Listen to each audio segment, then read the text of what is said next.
3000 فرشتوں کو اتار کر.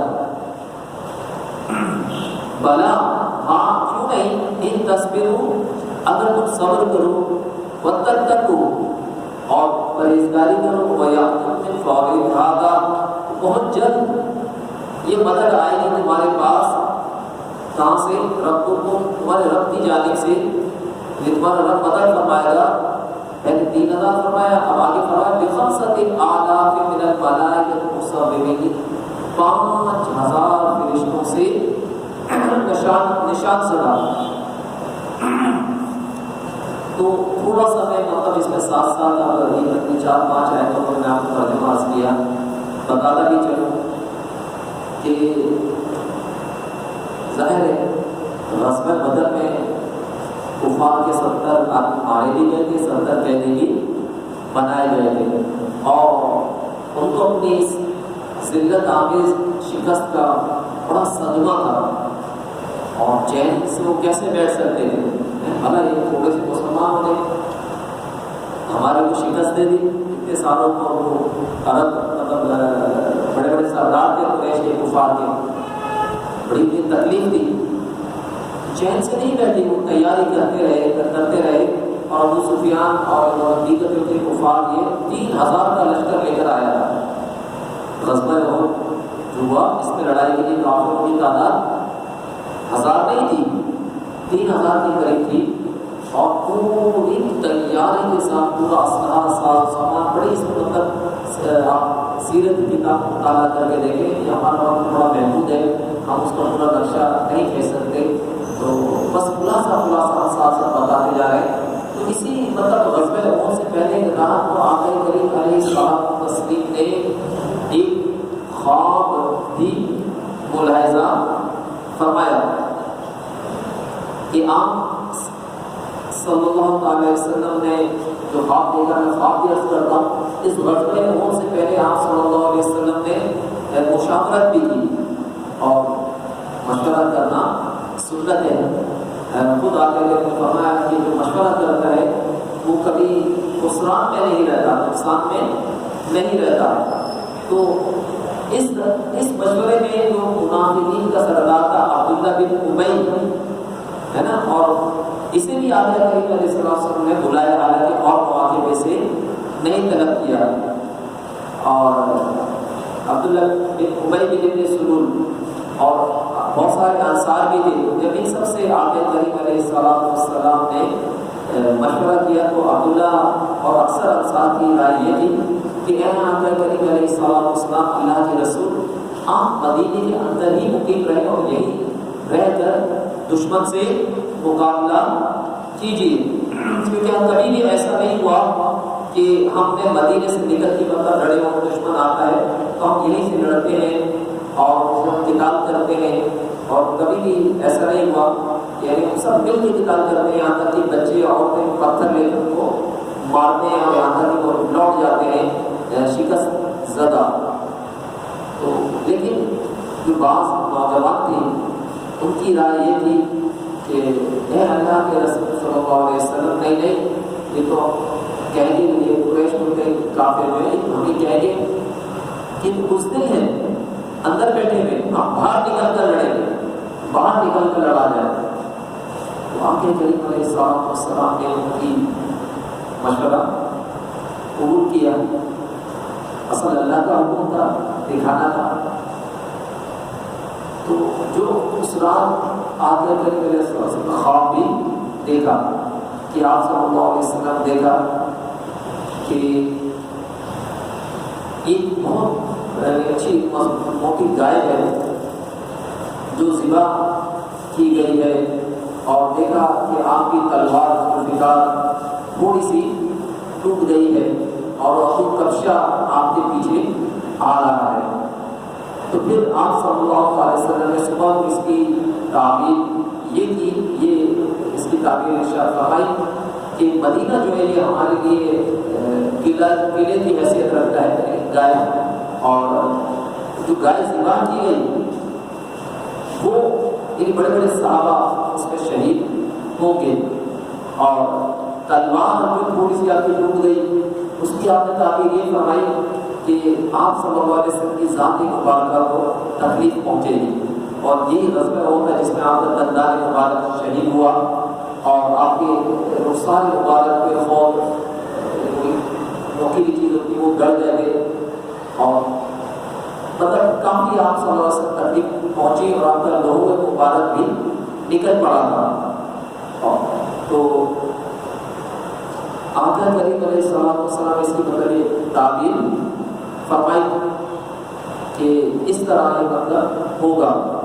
اب آپ صلی اللہ علیہ وسلم نے کفار کو مطلب مورچوں پر مقرر فرمایا، اور کچھ جو آپ کے صحابہ تھے ان کو آقا کریم علیہ السلام نے کہا کہ تو یعنی یہ جو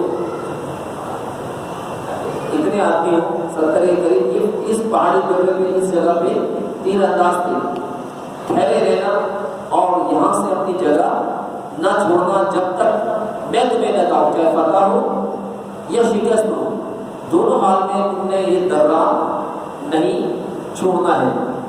اب آگے اللہ تعالیٰ فرما رہا ہے کہ اب یہاں جب یہ نکلے باہر، عبداللہ بن ابی سلول جو منافق تھا یہ اپنے 300 آدمیوں کے ساتھ وہاں سے واپس ہو گیا ہے نا، مطلب ہم کیوں لڑے، انہوں نے تو ہماری بات بھی نہیں مانی، اور منافق تھا بلکہ رئیس المنافقین تھا۔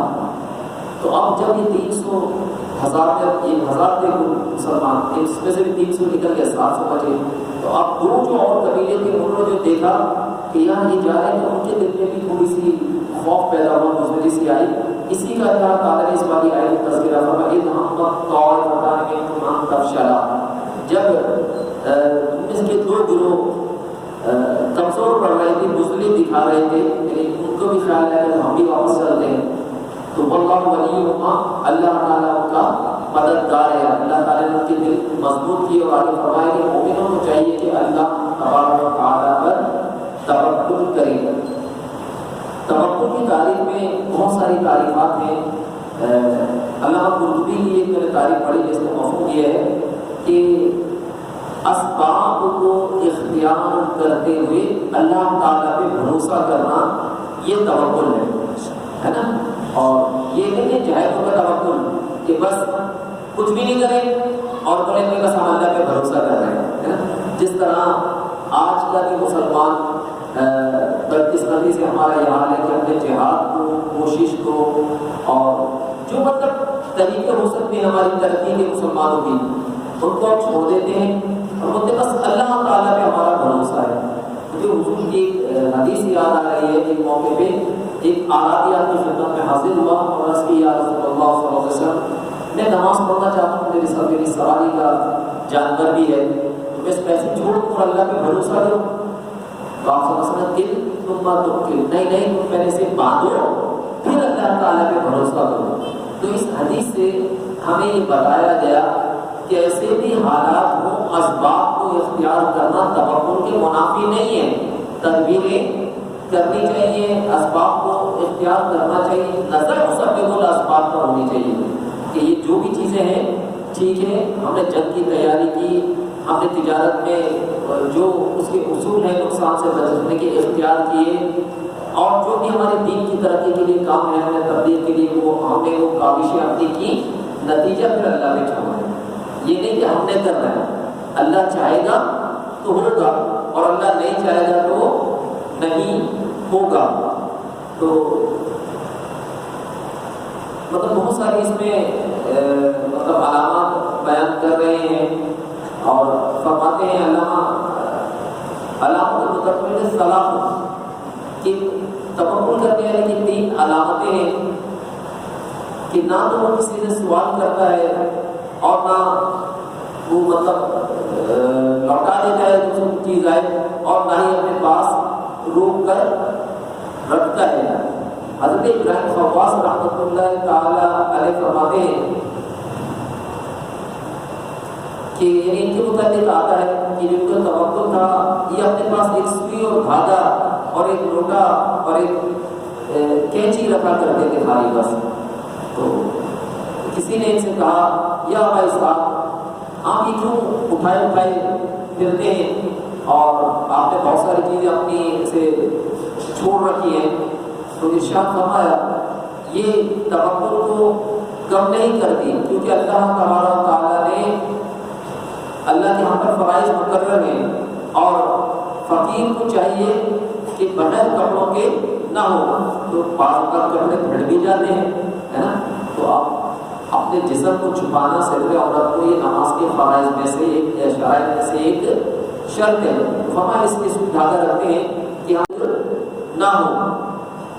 تو نماز کے مسائل میں سے مطلب اس ضمن میں مسئلہ عرض کروں، آج کل ہمارے یہاں لوگ ظاہر سیکھتے تو ہے نہیں، اور یہ جو ہمارے نوجوان ہوتے ہیں اور خاص طور پر فجر کی نماز میں دیکھنے کا مشاہدہ ہوتا ہے، نیند کا جو سلیپنگ ڈریس ہوتا ہے نا، لوگوں کا سونے کا لباس، یہ اتنی بھی تکلیف نہیں کرتے کہ ہم اللہ کی بارگاہ میں جا رہے ہیں کہ بیوی کے پاس والے کپڑے اتار دیں اور کوئی اچھے کپڑے پہن کے مسجد میں جائیں، نہیں، وہی عجیب بس کپڑے صبح پہن کر آ جاتے ہیں۔ پھر بعض نوجوان وہ جو آج کل چلیے پینٹیں ہوتی ہیں عجیب اللہ معاف کرے فیشن والی، وہ آگے سے گھٹنا بھی پھٹا ہوتا ہے کسی کا، وہ پھٹی بھی پینٹیں پہنتے ہیں، یا پھر وہ اتنی چھوٹی جرسی پہنتے ہیں کہ وہ جو پینٹ ہوتی ہے جب وہ رکوع میں جاتے ہیں سجود میں تو ان کی پشت اچھا خاصا حصہ نظر آتا ہے، اور اس طرح دوسرے کی جب ان کی شرمگاہ پہ نظر پڑتی ہے تو وہ بھی گناہگار ہوتا ہے، اس کی اپنی نماز بھی مکروہ ہوتی ہے۔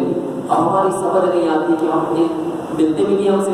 پھر ایک تعداد ہے جس نے ننگے سر نماز پڑھنا شروع کر دی ہے، یعنی مسجد میں آتے سر نہیں ڈھانپتے۔ اسی طرح جب بیت الخلا جاتے ہیں، لیٹرین جسے ہم کہتے ہیں، واش روم کہتے ہیں، تو اگر ٹوپی پہنی ہوتی ہے تو لوگ اتار دیتے ہیں۔ کیا کرتے ہیں؟ ٹوپی اتار دیتے ہیں۔ حالانکہ مسلمان کو چاہیے کہ سر ڈھانپ کر اس جگہ پہ جائے، اکثر وقت اپنا سر ڈھانپ کے رکھے، کھانا کھاتے ہوئے بھی سر ڈھانپ کے کھانا چاہیے، یہ اسلامی آداب میں سے ہے۔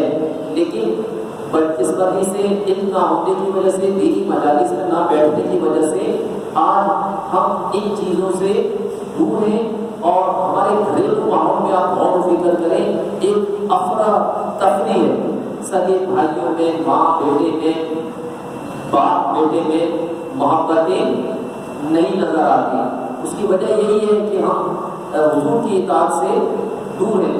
بہرحال اللہ تبارک و تعالیٰ نے یعنی اس کیس میں اور بھی فرما رہے ہیں کہ جب ابراہیم علیہ السلام کو نارے نمرود میں پھینکا گیا بجلی کے ذریعے، وہ ایک آلہ ہوتا ہے جس سے بڑے پتھر پھینکتے ہیں، اس طرح کے ابراہیم علیہ السلام کو بہت بڑی اس نے آگ جلائی تھی، اتنی اونچی آگ تھی کہ وہ بیلوں پر جو پرندے وہاں سے گزرتے تھے وہ جل کر اس میں گر جاتے تھے۔ تو اس میں ابراہیم علیہ السلام کو بجلی کو جو ایک آلہ ہوتا ہے اس کے ذریعے جب پھینکا گیا تو حضرت جبرائیل علیہ السلام آپ کی خدمت میں حاضر، تبر پہ بات چل رہی ہے، اور عرض کی اللہ حاجت، کیا آپ کو میری کوئی ضرورت ہے، میں آپ کی کوئی مدد کروں؟ قال ابراہیم علیہ السلام فرمایا الیک فلا، اگر تو میری مدد کرتا ہے، نہیں، مجھے تیری مدد نہیں چاہیے، وَإِمَّا إِلَى اللَّهِ فَبَلَا، اور اگر اللہ میری مدد کرنا چاہتا ہے، بالکل مجھے اللہ کی مدد چاہیے۔ کہا سلو، تو آپ جبرائیل علیہ السلام کا اللہ تعالیٰ سوال کیوں نہیں کرتے؟ اللہ تعالیٰ سے آپ سوال کیجیے۔ ابراہیم علیہ السلام نے ارشاد حسبی من سوالی علم بحالی، وہ میرے حال کے لیے کافی ہے، اور مجھے اس کو میرا سوال میری دل کی کیفیات میں سب پتہ ہے۔ یعنی کوئی جبرائیل علیہ السلام کو اپنے منع فرما دے تو اپنا مشورہ اپنے پاس رکھ۔ اور ہمارے نبی علیہ السلام نے ارشاد فرمایا، اللہ تعالیٰ فرماتا ہے کہ جس کو میرے ذکر نے مجھ سے سوال کرنے سے باز رکھا ہے نا، ہوتے ہیں لوگ نماز پڑھتے رہتے ہیں، تسبیحات بیٹھ کے پڑھتے رہتے ہیں، اور قرآن کی تلاوت میں حافظ صاحب مشغول رہتے ہیں، اپنی منزل پڑھتے رہتے ہیں، تو دعا مانگنے کا ٹائم بعد کا نہیں ملتا۔ تو یہ فرمایا حدیث قدسی میں کہ جس کو یعنی اللہ کے ذکر نے اللہ تعالیٰ نے سوال کرنے سے باز رکھا، تو اللہ تعالیٰ ارشاد فرما رہا ہے میں اس کو سوال کرنے والوں سے بہتر عطا کرتا ہوں۔ میں ایسے کو سوال کرنے والوں سے بہتر عطا کرتا ہوں۔ تو سارے کو چاہیے کہ اللہ تعالیٰ پر ہی بھروسہ رکھے اور اپنے سارے معاملات اللہ تعالیٰ کے سپرد کر دے، لیکن اسباب کو ترک نہ کرے، کوشش بھی کرتا رہے اور پھر اللہ تعالیٰ پہ بھروسہ کرے۔ آگے اللہ تبارک و تعالیٰ نے مطلب ارشاد فرمایا، یہ جو ہم نے آپ کو عرض کیا تھا کہ 3000 فرشتوں سے اور پھر بعد میں 5000 فرشتوں سے نشان زدہ اللہ تبارک و تعالیٰ نے مدد فرمائی تھی۔ تو اس سے آگے جو آخری آیات ہمارے درس کی ہیں، اس میں اب ارشاد فرمایا جا رہا ہے وَمَا جَعَلَهُ اللَّهُ إِلَّا بُشْرًا لَكُمْ، اور جو اللہ تعالیٰ نے بنایا تمہارے لیے اس مقام کو، یعنی جو خوشخبری، یہ اس لیے یہ مدد 3000 اور 5000 فرشتوں سے وَلِتَطْمَئِنَّ قُلُوبُكُمْ، تاکہ تمہارے دل اطمینان پا جائیں۔ اور پھر ارشاد فرما دیا وَمَا النَّصْرُ إِلَّا مِنْ عِنْدِ اللَّهِ الْعَزِيزِ الْحَكِيمِ، اور نہیں ہے مدد مگر اللہ تعالیٰ کی طرف سے جو عزیز بھی ہے، حکیم بھی ہے، غالب بھی ہے، حکمت والا بھی ہے۔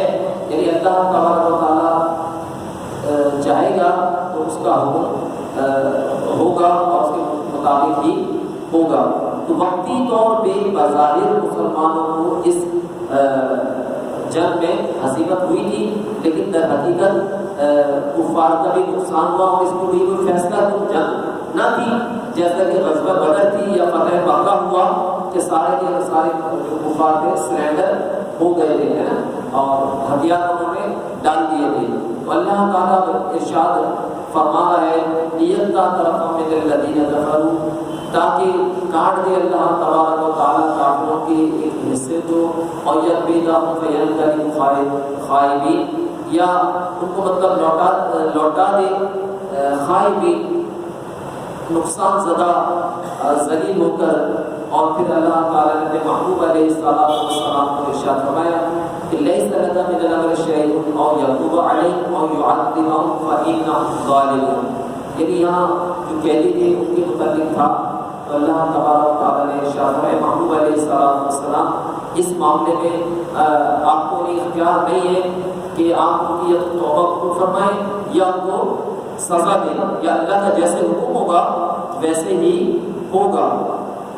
کیوں؟ فَإِنَّهُمْ ظَالِمُونَ، بے شک وہ سب کے سب کفار جو ہیں ظالم ہیں۔ اور یہ معاملہ اللہ تعالیٰ کا ہے کہ اللہ کے دست قدرت میں ہے۔ کیوں؟ وَلِلَّهِ مَا فِي السَّمَاوَاتِ وَمَا فِي الْأَرْضِ، آسمانوں اور زمین کی تمام سلطنت اللہ کی ہے۔ اللہ ہی کا جو کچھ آسمانوں میں اور جو کچھ زمین میں یہ ساری سلطنت کس کی ہے؟ اللہ وحدہ لا شریک کی۔ تو اب جو ایسا مالک ہے، مالک الملک ہے، بادشاہ ہے، غالب ہے، تو یغفر لمن یشاء، جس کی چاہے اللہ تبارک و تعالیٰ مغفرت فرمائے، ویعذب من یشاء، اور جس کو چاہے اللہ تبارک و تعالیٰ عذاب دے۔ اور پھر آگے اللہ تعالیٰ نے یعنی دیکھیے اپنی عذاب کو اپنی مغفرت کے درمیان رکھا، آخر میں اس آیت کے حصے میں فرمایا واللہ غفور الرحیم، دو اپنی صفات کے ساتھ فرمایا اللہ تعالیٰ بہت بخشنے والا رحیم ہے۔ اکثر لوگ سوال کرتے ہیں، بعض اوقات کہتے ہیں کیا بات ہے یار آپ لوگ رحمان رحیم کا بڑا ذکر کرتے ہو، ہے نا، کہتے ہیں اللہ بڑا رحمان ہے، اللہ بڑا رحیم ہے، اللہ تعالیٰ بہت بخش دے گا، اللہ تعالیٰ قہار اور جبار بھی ہے۔